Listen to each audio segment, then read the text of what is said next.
Of the 14 current playoff teams, 13 of 14 either have a star quarterback or an offensive head coach. And what does that tell you after what you watched Monday? There's 5 quarterbacks we know are going to the draft. Caleb Williams, Drake Maye, Jaden Daniels, Bo Nix, Michael Penix. 5, they're really, really good. And what it tells you is all should be drafted. All of them in the top 12. In the top 12. When I see people project Bo Nix, second round, Michael Penix could drop. Really? The only position in football worth more than a point is quarterback. Lamar Jackson, the MVP, looks like, from data over the last several years, he's worth 11 points a game. One player. All these guys have to be drafted. I looked this morning, 13 of 14 teams. Only Tampa with a defensive coach and a middle-of-the-pack quarterback, Baker Mayfield. Only exception, and that's the weakest division by far. Somebody had to win it. So I looked at the draft this morning. I would take, don't know if Chicago will, it's a 50-50 proposition. They may not take him. I would take Caleb number 1 to the Bears. I would take either Michael Penix or Daniels from LSU, Washington. Patriots take a quarterback. Arizona shouldn't. They've got one. I love him. You know I love Kyler Murray. I would take Marvin Harrison. Giants should draft a quarterback. Chargers have one.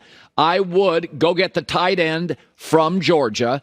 Titans, I'd draft a quarterback. Jets, I'd get a left tackle. Falcons, I'd draft a quarterback. Raiders, I'd draft a quarterback. Vikings, Kirk Cousins, a free agent coming off an Achilles surgery, I'd draft a quarterback.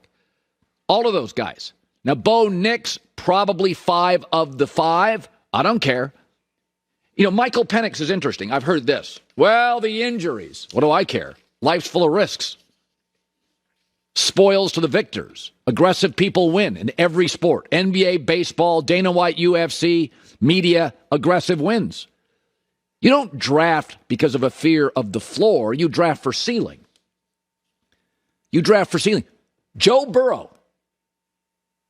Multiple season-ending injuries. You think Cincinnati regrets drafting him? You really do.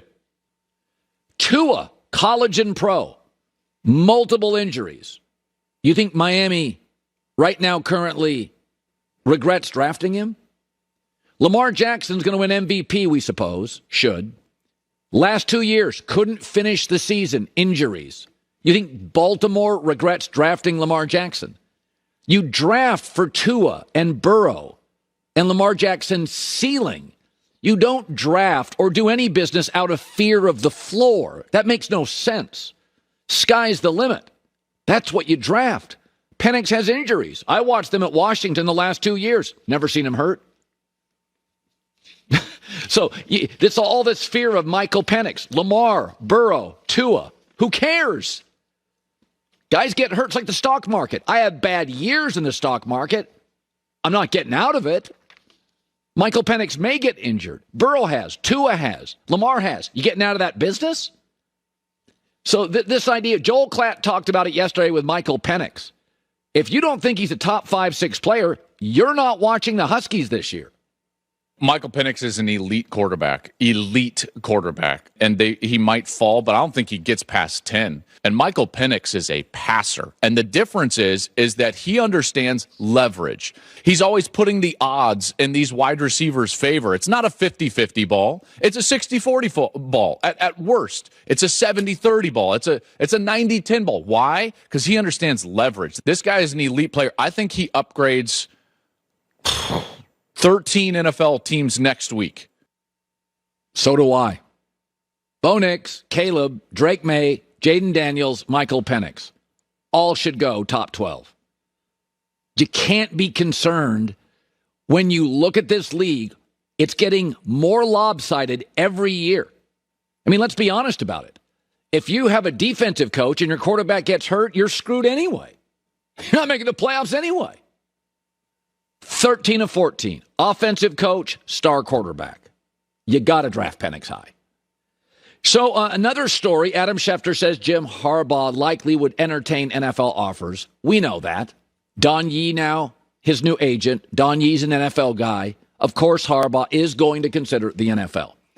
And, head coaching in the NFL is very much a mirage.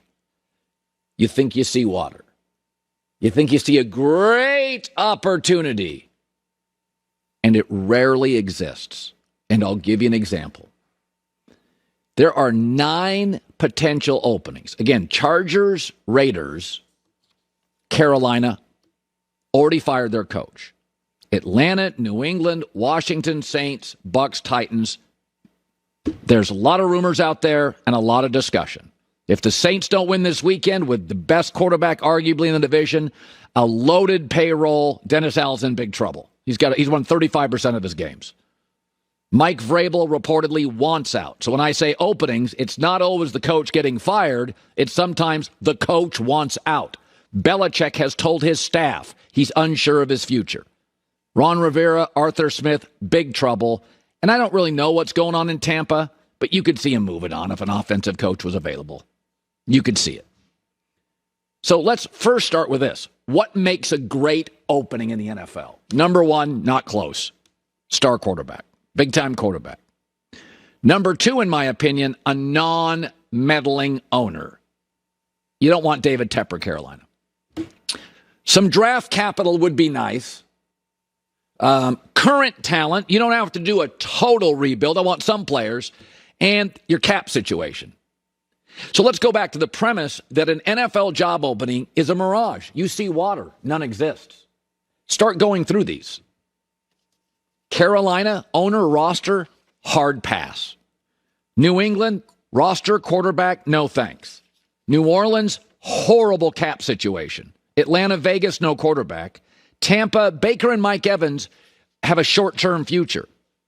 To me, there's only 2 jobs that you look at and go, oh, that's interesting. Number 1's the obvious one, the Chargers. Justin Herbert, Keenan Allen, Rashawn Slater, a left tackle, and an edge rusher named Bosa. The Spanos family, they've got some cap situations, a little bit ugly. They're going to move off Mack, Khalil Mack or Bosa, probably move off Derwin James. Very fixable stuff. Have to get a center, too. Lindsley may not play again. And the Washington Commanders. Most cap space, new owner. If Sam Howell has to be a 1 more year starter behind a Michael Penix, I'm okay with that. Nice roster, interesting weapons. You look at 9 potential openings. Potential.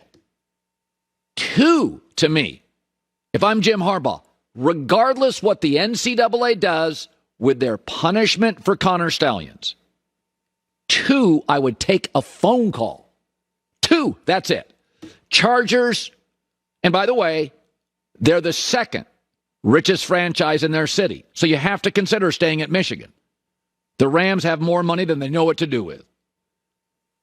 And the second one is the Commanders that don't have a great recent history, but historically, when they get the owner right, Washington wins games. So Jimmy Johnson talked about this. I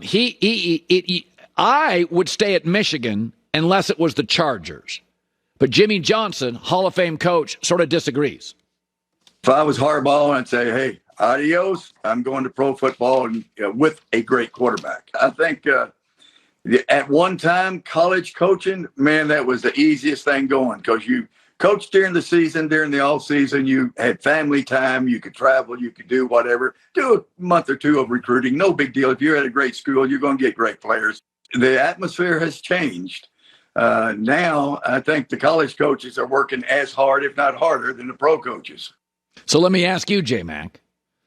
You saw most of those landmines at all those jobs. I think you'd have to strongly sit down with the Spanos family and discuss it. I would absolutely sit down with the Washington owners. But I can make an argument that Michigan, going forward, even with a couple of years of sanctions, is a better job than all of the NFL jobs not named Chargers. Hi, everybody. Thanks for watching. Subscribe here to get the latest from the show. Also, be sure to check out more of the best clips from The Herd or go watch a few segments from other shows on FS1.